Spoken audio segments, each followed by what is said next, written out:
নবীর এক মহিলা সাহাবী যুদ্ধের ময়দানে ওনার ছেলে শাহাদাত বরণ করছিলেন।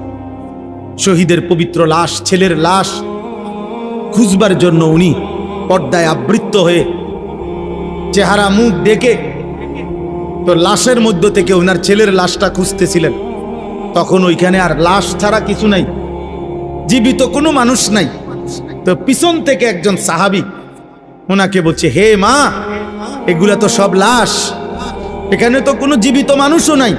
আপনি মুখের কাপড়টা একটু খুলে আপনি ভালোভাবে দেখেন, আপনার ছেলেকে তালাশ করেন। আপনি তো অনেকক্ষণ ধরে খুঁজতেছেন, ছেলের লাশ পাচ্ছেন না। আবু দাউদ শরীফের হাদিস, বিশুদ্ধ হাদিস। ওই মা চিৎকার করে আওয়াজ করে বলছে, ইন আরজা ইবনি ওয়ালাম আরজা হায়াই।